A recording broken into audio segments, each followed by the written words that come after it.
have some bad news on the case. The print we lifted from the victim is from your son. There's got to be an explanation. They go to the same school. Jacob's in his class. Yes, we know that. Lynn, have you arrested my son? Welcome, Chris. Thanks for joining Variety to talk about Defending Jacob, which obviously just came out with its series finale on Apple TV+. First of all, I want to preface for the audience, if you haven't seen it yet, we are going to dive into some pretty specific details. So please go watch it first and then come back and watch this. Right. But Chris, I am curious for the character perspective. Like, Andy Barber is this guy who, was comfortable telling little lies throughout his marriage and his life. Mm-hmm. And kind of at the end there, it's a big one. Sure. With his grand jury and standing up for his wife and saying this is an accident when she drove the car into crashed the car. And I'm curious from your perspective, like, first and foremost, do you believe it was an accident? Did you need to believe it was an accident in order to play this guy who was I think this? Andy has had a lifetime of experience of compartmentalizing his rationale in order to preserve a belief system. I think a lot of people who grow up with trauma in their past harness these coping mechanisms. They're capable of burying guilt and leaving things unexamined in order to survive. And as a result, Andy's had a lifetime of experience kind of separating that kind of swampy mess. And Laurie's character doesn't have those tools. And it's so strange because I'm so used to not being able to give spoilers, but go watch the show. I think as more information comes out and Laurie reconcile what she believes to be the truth with this idea of family, I think in order to prevent her from becoming a part of those lies, that's why that final act of hers was kind of a grasp at what she considered to be truth, real, and that meant more to her than this belief system or the identity of family, whereas Andy's identity is so tangled up in these monikers of father, of husband, of just normalcy, because again, he's coming from a really traumatic place. He's not willing to give it up. That's where that's where the road forward. And it's interesting because obviously the show was shot in a time where the world looked very different than the world looks right now, but it's still dealing with the idea of like, what is justice for this kid that was killed, for this kid that was accused, for this family now that's been embroiled in this bigger tragedy. So I am curious from your perspective, both as an actor and as an executive producer on the project, what you felt like that ending says about the sense of justice that they all really have. Sure. Well, I looked at it less from the perspective of whether or not the judicial system did their job and more about whether or not we as humans are able to compartmentalize what we need to do in order to kind of circumvent, the conventional notion of law. How far would you go to preserve your family, your son, your wife, your loved ones? And I think in that arena, law matters very little. You know what I mean? And I think, the prison you're kind of trying to avoid is a prison from within. And I know that feels a little pretentious, but it's kind of accurate. You know what I mean? I don't think Andy or Laurie are really worried about the law so much as what it means for their lives. As I said earlier, not to retrace lines, but both of their identities are so entangled in this concept of family, and it's been the foundation of an entire belief system, and to kind of lose that in such a short amount of time, I think is just too much for certain people to cope with, and I think that's where they're willing to bend sort of their moral North Star, and like I said, I think that's more of the interesting perspective than whether they're willing to break actual laws. But it is interesting, I think, coming out when it is now, because obviously our sense of a moral North Star, I think I'll speak for the US, like it's a little skewed given the state of the world. Do you feel like this finale has more weight now because of what's happening and the things that we're seeing our leaders do or people in our lives do as they struggle with the new world? Right. I see the nexus, but I don't know that, I think that would be a little bit of a reach for me to say that, yeah, that does have those layers. I think, you know, if we were really trying to examine what is going on today, I think it could be done in a far better way than whatever. I mean, that's not what that show set out to explore. So I think it's, you know, might be a bit too far to say that there's a connection there.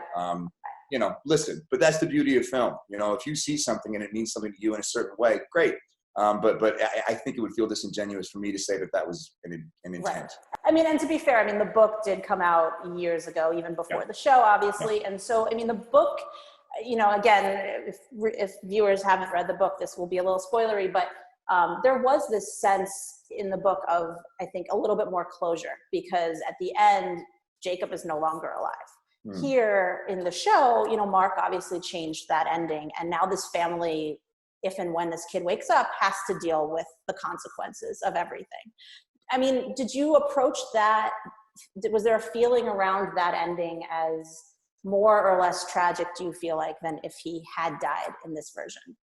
I don't think I would weigh it on the scale of more or less tragic. I think I would weigh it on the scale of more or less interesting. You know, I think one of the best aspects of film, from my perspective, is being able to dissect and do a post-mortem later on. And I think this ending leaves far more, obviously, ambiguity and room for discussion and varying perspectives. And I think that is, in my opinion, a sign of a really effective story. So I want to go back a little bit, because, you know, throughout the series, we're really seeing Jacob a lot through Andy's eyes. And, you know, playing a father, stepping into that role, tell me if this is wrong, but Mark had mentioned to me that he thought you were channeling your own father a lot through the performance. And I'm curious if that's A, true, but B, also, you know, what you felt like you learned from watching your father with you that helped with this, given that the situation is so much more extreme than I can imagine anything you went through as a child. Sure. Yeah. Well, certainly from the physicality standpoint, you know, I mean, my father wore a tie to work, and, you know, just coffee in the morning, the way he held the paper, the way he, you know, posturing and, you know, leaning in doorways, just there was a very paternal physicality that I got to adopt that absolutely reminded me of my father.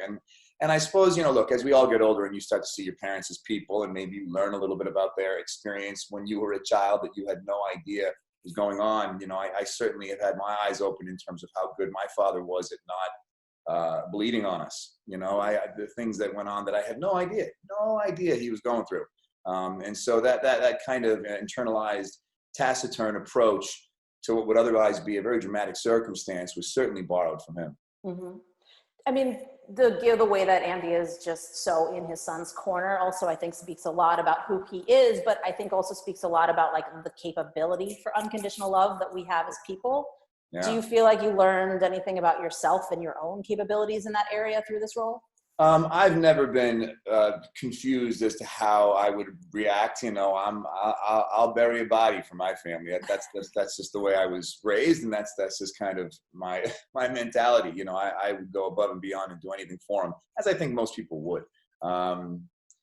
Yeah, and like I said, Andy just happened to have more experience in that arena. I mean, I think that takes a very specific set of tools to kind of not necessarily muffle your morality, but you understand how to compartmentalize in order to sustain this other thing that you consider to be worth it. And like I said, Laurie just can't reconcile this. She can't create, you know, these two separate approaches. I mean, and because he is doing that, I mean, there's so much of him that feels very internal, and feels like for you, it must be a lot of, like, quiet character work. And again, correct me if I'm wrong, but I had heard that for past roles, you had visited a therapist and kind of worked through some ideas or concerns that you had. And I'm curious if you had to do that with this, given the dramatic stakes. And if you didn't, basically, what did you have to do to kind of get in and out of the right headspace? No, not for this one, luckily. That was more for just, you know, turning a corner in my career in terms of participating in films that reach a much broader audience to a point that it can change your day-to-day life.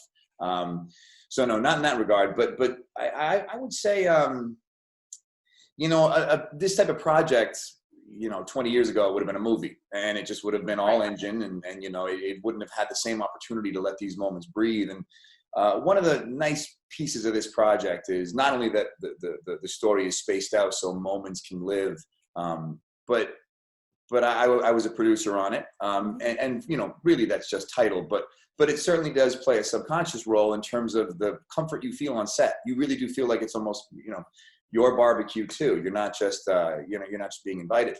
So it does kind of feel like it's, you know, acting in general is a playground where you go to take risks. And especially when you don't get to kind of flex those explorations through dialogue, whether it's just, you know, internal, and you just got to let your mind kind of run a little bit. And like I said, something about feeling like I'm throwing this party and not just being invited to it. You feel a certain sense of comfort and excitement about that risk and willingness to kind of let things breathe. And again, like I said, this goes back to the medium itself, that it encourages that type of performance. And between Mark and Morton and everyone involved, I really came to set every day really eager to try and live in those silent moments and try and tell a story without saying too much. Mm-hmm. It's interesting that you talk about, you know, throwing the party, because to me that feels like there's more pressure on you. Obviously there's an expectation from the audience who does know the book. Maybe there's an expectation on audience who hears Apple, oh, this new streamer, knows your past work, knows what the Marvel pressure, you know. What were your expectations? Like what did that feel like, and how did you kind of balance what felt like a risk with a reward? Sure. This could feel, the concept of expectations is a little bit of a fallacy and a little bit of a slippery slope. And I kind of got in those weeds 10 years ago, you know, when I signed up for Captain America. And part of the last 10 years has been about awakening to the fact that it is a fallacy, and that the whole notion of things like momentum and perception and these things are really, you know, you can create those burdens if you want them, but it's really got nothing to do with the work. So I've gotten a lot better over the years about compartmentalizing and recognizing that if look, I'd be lying if I said you don't think about how it'll be received, but you certainly don't want to let the tail wag the dog and start to cut your cloth according to how you think it'll be received. So for the most part, you know, during the shoot itself, very little thought spent on those types of things. You know, maybe afterwards, you know, in a panicked retrospect, you say, oh my God, did I do enough? Are they going to hate this?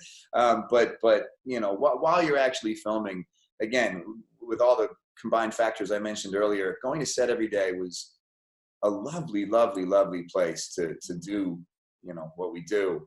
So I don't know, like I kind of forgot that I was a producer half the time. You know what I mean? It's mostly been interviews like this where they ask me what I liked, and I'm like, oh yeah, I was a producer. So I don't know that it affected it too much, to be honest. Okay. I still approached, you know, every day the same way. Well, I mean, maybe this is not the right follow-up question, but given that this is a bigger step for your producing career, I am curious if you have more coming. Like if there's more. Control might be the wrong word, but like if there are ways that you are looking to develop more and shape your own career in a different way. It's a little bit of an unexplored arena for me. You know, I know some actors, you know, they're developing 2 movies to act in and 10 movies to produce and a couple things of writing and a TV show. And, you know, that's never been my vibe. You know, I do a movie and then I'm like, I need a break. You know, I'm very mercurial by nature. So I don't know. I don't like having too many balls in the air. I like, you know, I like feeling very simple and streamlined in a lot of ways. So I don't know. I mean, this is a tough experience by which to measure, because like I said, it wasn't like I was putting out fires every day. It wasn't like I was steering the ship in some capacity. To be honest, my title as producer was probably only there in case the project began to spiral a little bit. If all of a sudden it began to derail, at least I had a voice to try and say, hey, let's get back to center. That never happened. You know what I mean? My only job every day ever felt like I have to say these lines and that's my job. So that's a real testament to Mark and Morton. It's a testament to Apple. It's a testament to the whole project. So I don't know. I mean, I think I'd be a fool to use this as, you know, the benchmark in terms of what it is to be a producer. So I guess I'm not quite sure. In a very serpentine, lengthy answer, I don't know. Okay, it's fair enough. And you did mention a few seconds ago, and I want to go back to this, you know, when we're talking about expectations and how it's a fallacy, but then you did say, you know, sometimes when you then see it come out, there's maybe a different reaction. So I'm curious if you have watched this back, if you have been kind of paying attention to the reaction, like if you feel like your experience doing it is different with the hindsight of seeing it. Yeah. No, this one is, I've been a part of plenty of projects where the reality doesn't quite meet the expectation. This was not the case. I from the very first piece of footage I saw, I love the way Morton shot it. I love Mark's writing. Their passion shines through in every single frame. They both have kids roughly the same age as Jacob. So everything about this project was very satisfying. I didn't, not for a minute, felt like, I think we missed the mark on this one. So I couldn't be happier with it. Is there a piece of the story or a piece of his character arc that you felt like was particularly challenging, though, in the sense of wrapping your head around the performance or learning something about him later that you didn't expect? Well, when you're playing a guy who, you have to let the audience in. You have to let them in. As internal as you want to go, the nature of, I think it might have even been Julianne Moore. She said, the audience doesn't come to see you. They come to see themselves. So you have to let them in. You have to let them see a piece of themselves. So the tricky thing about playing a guy who's so internalized is that you don't want to become cold. You don't want to become shut off. You still have to find, you want the audience to lean forward to try and get inside, but then you have to let them in a little. So it's about finding those moments as to, where you can, strategically place those cracks to let people see the human side as opposed to this wall that he probably would want you to see. And just looking at, obviously, it's been billed the whole time as a limited series. The show runs the course of the book with changes. But do you feel like, given the changes, given the fact that at the end this family is all kind of left and will have to pick up the pieces, is there a world where you want to revisit this and see what that looks like for them? Or, maybe not immediately, but 5 years down the road, what is their life? It's a good question. I don't know. I really haven't even considered it, just because it is a piece of literature, and I never really considered that. Put it this way. I loved working with Apple and Mark and Morton and Michelle and Jaden and JK and Cherry. The entire cast, crew, everyone top to bottom was thrilling. So if it meant, getting the band back together in that capacity, I'd jump at it. In terms of the actual story that the Barbers could tell, I'm not quite sure. Like I said earlier, I'm pretty capricious. So what may sound good today may not tomorrow. But if strictly speaking about the people involved, I'd work with them all again in a heartbeat. Excellent. All right. Well, thank you so much for joining us today. Really, Please say hello to Dodger. I will. Big fan. And again, if you guys haven't watched Defending Jacob yet, you're spoiled now, but do it anyway. It's streaming on Apple TV Plus. It's worth it. Thank you. Thank you so much.